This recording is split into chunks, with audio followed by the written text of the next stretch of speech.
Welcome to First. I'm Nichelle Poston along with Shirley Min and Mark Eichman. More and more high school athletes face professional sports injuries. The treatment is also at a higher level. What's the state legislative agenda when the General Assembly returns next week? Plus, News Journal's Jonathan Starkey. Many of nature's flight plans target Delaware. Now the people who keep track of those birds are targeting the state as well. First, your public media news magazine starts now.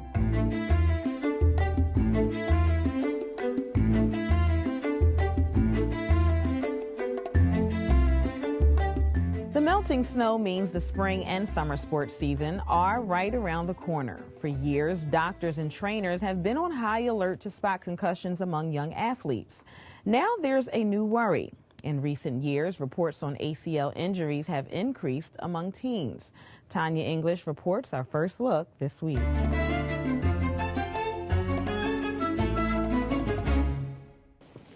It was the Polytech Panthers' very first game of the year.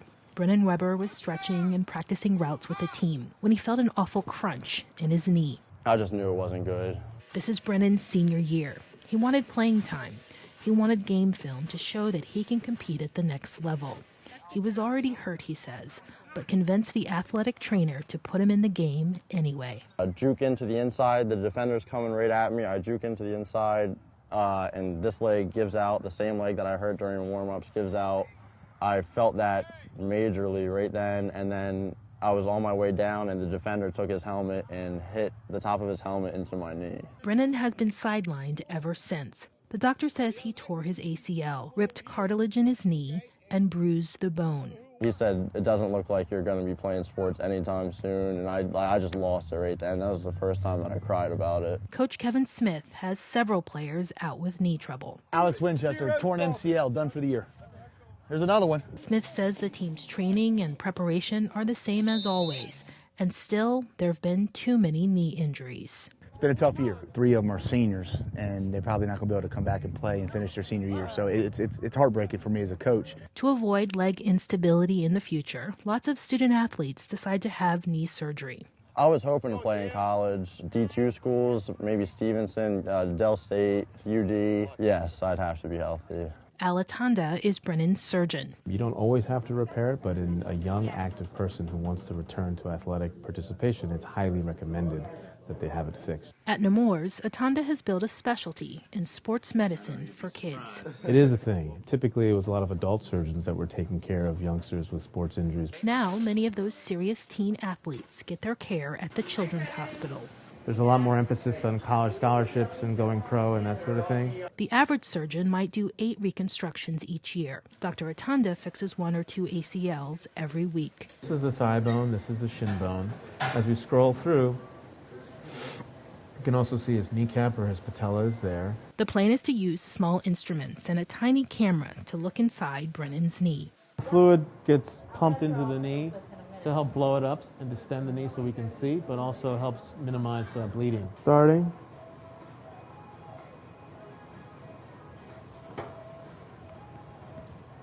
But it's just a small hole, so there's always a little bit of blood in the knee just from his injury.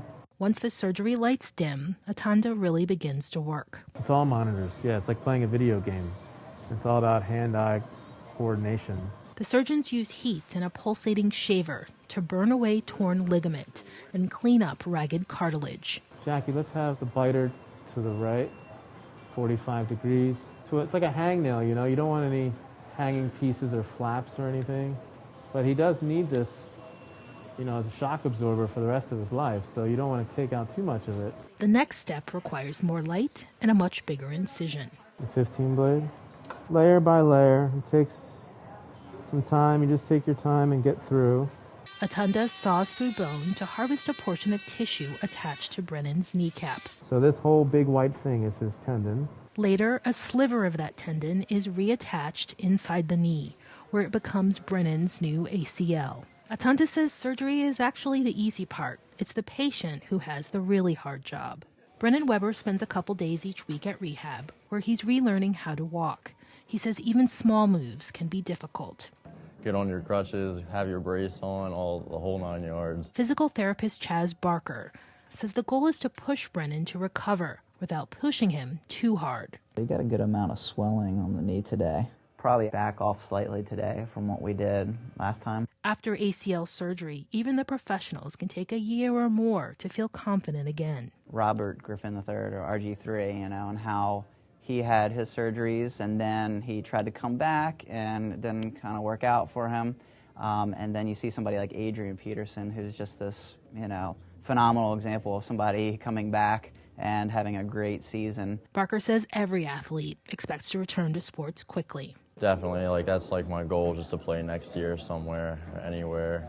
Many kids play one sport all year round, and that could lead to the rise in injuries. This is also a problem for female athletes. The American Orthopedic Society for Sports Medicine is promoting a different kind of training. Experts say learning to jump and land differently might help. And there is also an awareness campaign to learn more. Go to StopSportsInjuries.org.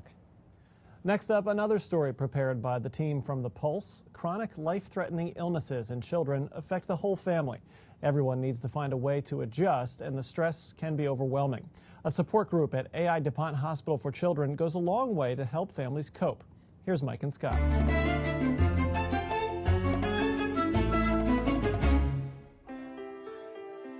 Just getting out of the house can be a major challenge for the parents and kids who are part of chronically cool families, and many brave long commutes to get to the meeting. But they do it gladly to find a space to be with others who understand what's happening in their lives. It's a roller coaster from the minute a lot of these children are born. There's a whole grieving process that goes on because their child isn't going to be quote-unquote normal. They may not walk. They may not talk. The group started in 2010 at the suggestion of the Owens family, who had lost their young son Gavin to mitochondrial disease, a journey which left them feeling isolated. I think for us, having a child that had a long-term illness, it was difficult for us to feel like we belonged anywhere, because all of our friends had typical kids, and so they could only relate so much. What this group does is it gives you other families who know what daily life is like. Since their son's death, the Owens family has adopted 3 children with special needs. For 36-year-old Megan Kelly, the group has been a life changer. Her daughter Madison was born with a rare genetic disorder that has caused several life-threatening health issues as well as developmental delays. At some point, I was just like, I can't do this, and our friends are having children the same age, and it's just this big happy time where we're listening to monitors beeping, letting us know that she's not breathing, running back up to the hospital. Very scary stuff. During one of the many hospital stays, Megan Kelly broke down crying, and a doctor handed her a flyer for chronically cool families. At first, the word chronically cool, it threw me because, again, it was letting me know that this was not going to get better. This was chronic. She was reluctant to go, as was her fiancé, Elliot Trice. I don't seek a lot of help, so I just kind of deal with it my own way, and that's how it works. They decided to give it a try and felt immediately at home when they saw other kids in wheelchairs with monitors. We went to our first meeting and loved it. We left, and I said to Elliot, what did you think? And he said, it felt good to feel normal. While the parents talk, the kids and their siblings play next door and also address some of their challenges through play. Social worker Jennifer Fenstermacher says organization and communication are key for families in dealing with the many challenges, as is being in the moment. The families that are really happy and healthy make the choice to accept it and live their life full on like there wasn't an issue. We've had families that take their kids to Ireland. They go to New York City and see Broadway shows while they're rolling their mini ICU through Times Square. A sense of humor is also important. We have a lot of laughs. We make the best of our situations. It's kind of like, if you don't laugh, you'll cry. Megan Kelly says the support group and the connections she's made here have helped her come to terms with her challenges and appreciate the many blessings her daughter has brought to her life. I doubted my ability to love her properly and to care for her properly long ago. And now I couldn't imagine loving her anymore. I love her more every day. And she has touched so many lives. The families in the group also participate in frequent day trips. They go bowling or maybe visit Longwood Gardens. Several of the children have passed away since the group was formed, but all the families have supported each other through those sad times as well. Mike and Scott and Tanya English are two members of The Pulse. You can listen to The Pulse Fridays at 9 a.m. and Sundays at 10 a.m. on WHYY FM 90.9. Coming up, the Blue Bus is a symbol for the Pathways to Success project and another part of the legacy of Matt Haley. And the Delaware skies are the superhighway for birds. More on their patterns later on First.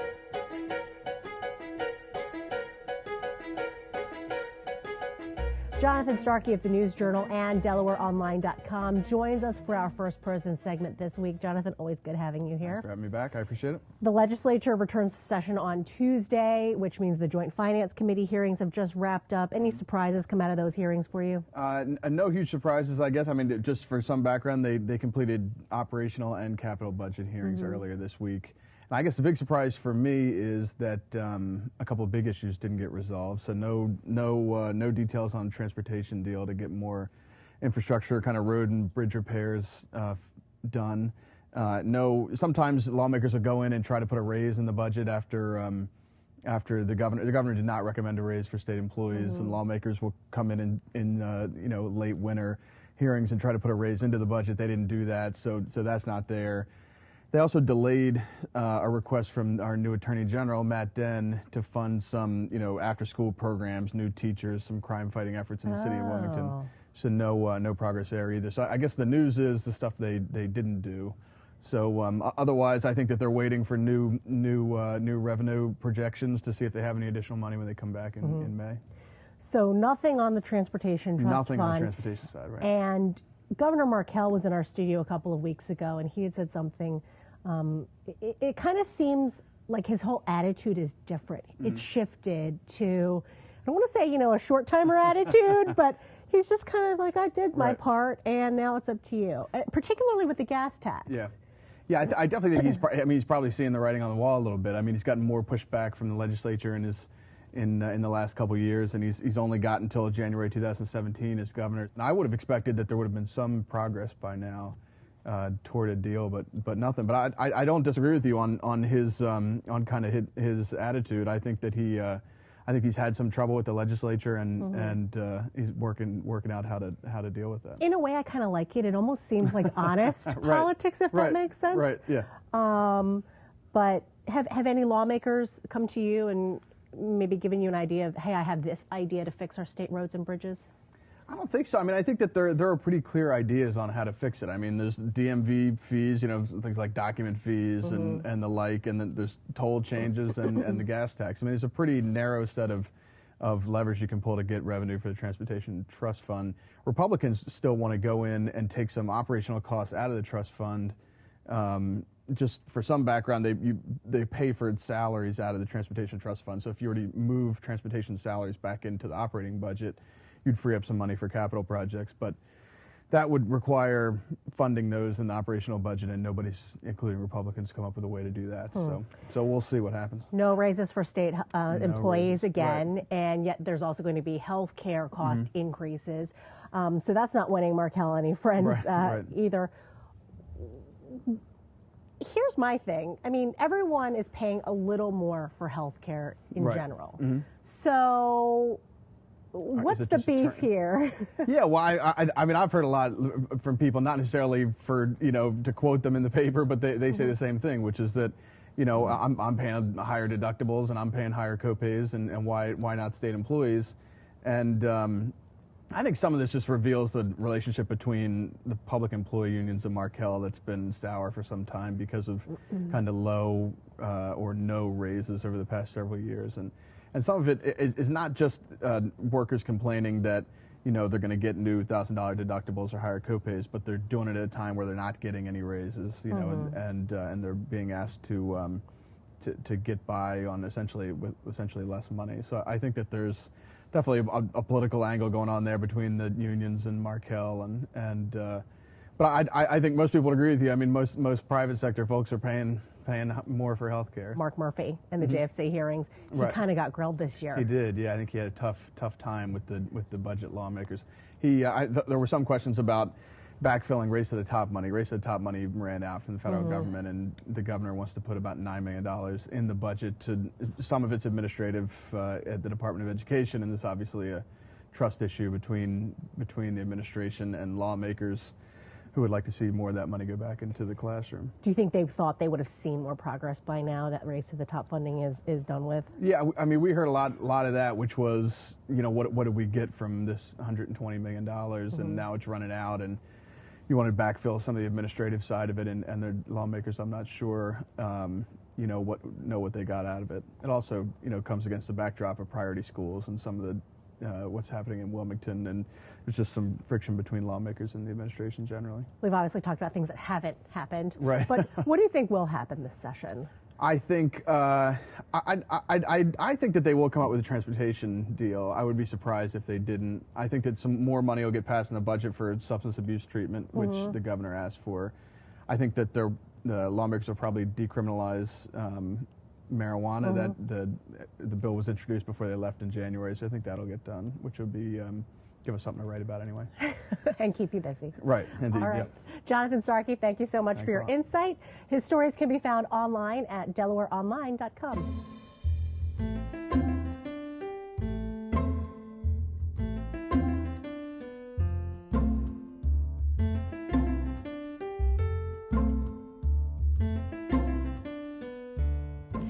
It was just about a year ago that first introduced viewers to Matt Haley. We were as shocked as anyone when we learned of his death in August from a motorcycle crash.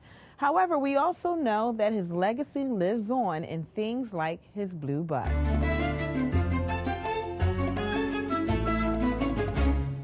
One of the things that Matt and I talked about is the fact that there's absolute connectivity between where you live and how you receive education. That's why it's important to Faye Blake, Director of Pathways to Success, to expose these children to much more than what they see and experience in their very own neighborhoods. Oftentimes, if where you are is all you see, then you really don't know what's outside and maybe the possibilities for you. Fortunately, this year, this blue bus has allowed the nonprofit, which helps students like the ones here, with opportunities to do some out-of-state traveling. The bus benefits the program in so many ways. One of the things that, as a nonprofit, we are faced with is always a budget. A budget that forced the nonprofit to spend at least $1,000 just to go on a trip, until the late Matt Haley considered the bus a perfect fit after he spotted it just sitting on a property.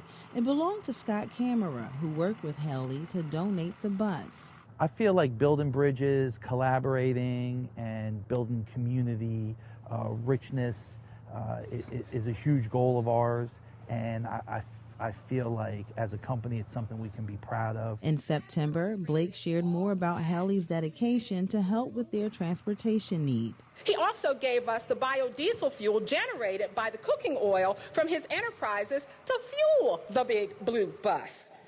You know, Matt, he never ever did anything halfway. Now Blake hopes the bus can help bring change in the lives of those it serves. According to Blake, 1 in 3 black males are likely to be incarcerated, and so reaching out to the youth is very important to her. In fact, recently, some of the children in the program traveled to the White House. Roughly 60 young men were on board. We want them to be able to land jobs, go to college, and or the military when they leave high school.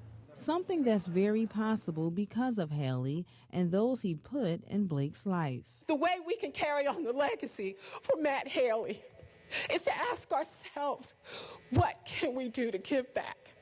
You see, Pathways is giving back with that blue bus. We're going to go to the underserved neighborhoods, and we're going to make sure people have transportation, and we're going to offer it to other nonprofits that may not have transportation.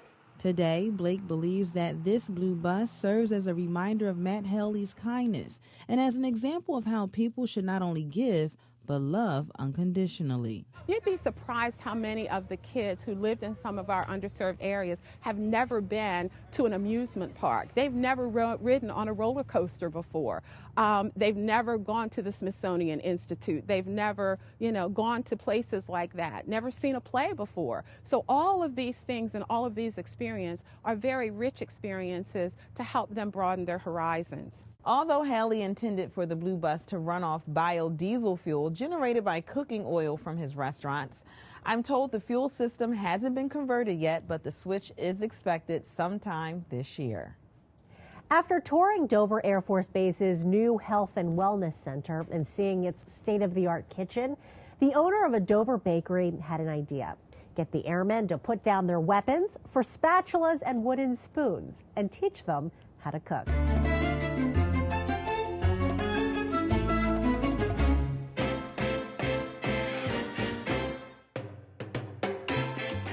On this night, airmen at Dover Air Force Base are learning how to prepare chicken enchiladas.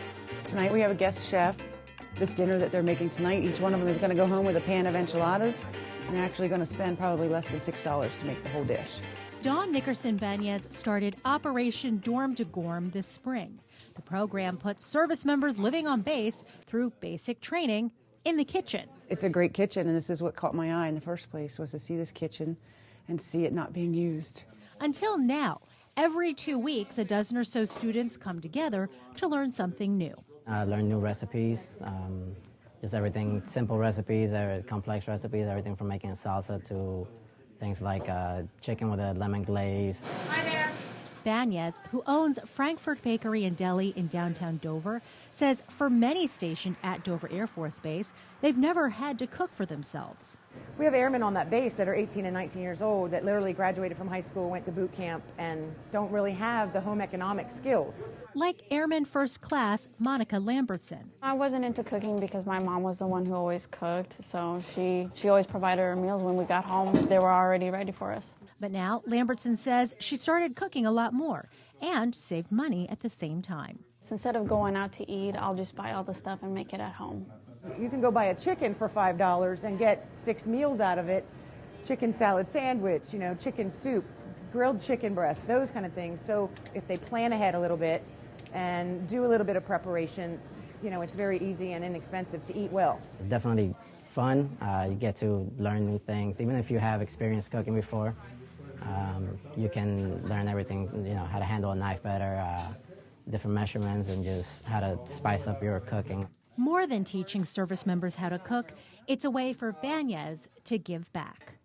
I was a U.S. Navy corpsman for 8 years, so the military is very special, very near and dear to my heart. My father's a Marine, so I always will have a soft spot for the military, and I try to do whatever I can to support that effort. The airmen don't pay a thing to participate in the class, which is offered to the entire base. In addition to chicken enchiladas, the students have also learned basic knife skills, how to break down a whole chicken, how to spruce up a jar pasta sauce. They've even had a grilling session. The old real estate adage, location, location, location, is being applied in a new way in Delaware, birding. Bird watchers in the first state are eager for the start of spring migration with hopes that winter is finally over. The American Birding Association recently finalized its move to Delaware to be in the middle of it all. And now that the snow has melted, it's time to look up.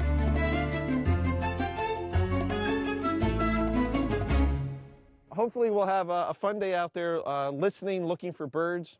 There's a lot of you. I didn't expect this many people, but that's great. On a chilly fall morning, a mixed group of first-timers and experienced birders headed out on the new Gordon's Pond Trail at Cape Henlopen State Park, hoping to see some birds. So if you see a bird, are you going to keep the info to yourself?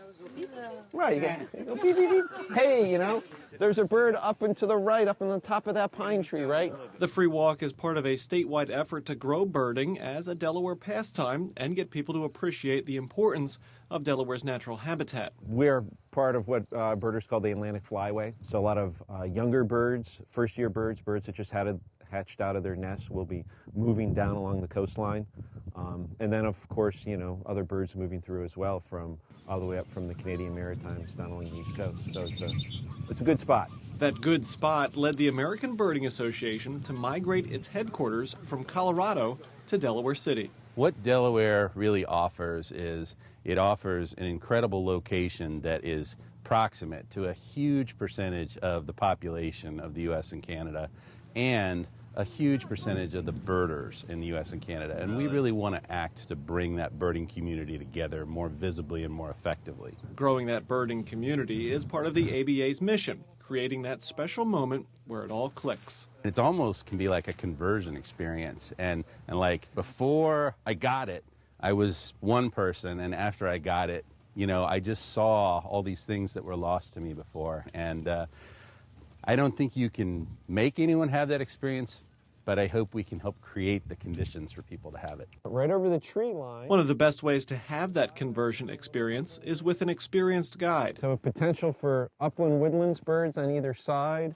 marsh birds in the middle. My job is to help people see the birds, so using my ears, using my eyes, and allowing people to use their own ears and eyes to look for birds and just help guide them find the different types of birds. And it's a great pastime for people of all ages. And while state leaders hope for an economic impact from increased birding visits, paying closer attention to birds has an environmental impact as well. Birds are tough, let me tell you, but in some ways they are more sensitive to environmental changes. And if we pay attention to the birds, we can often get a little glimpse into what the future might hold for us. It doesn't take much to start this hobby. Most bird watchers start in their backyard with really just a decent pair of binoculars.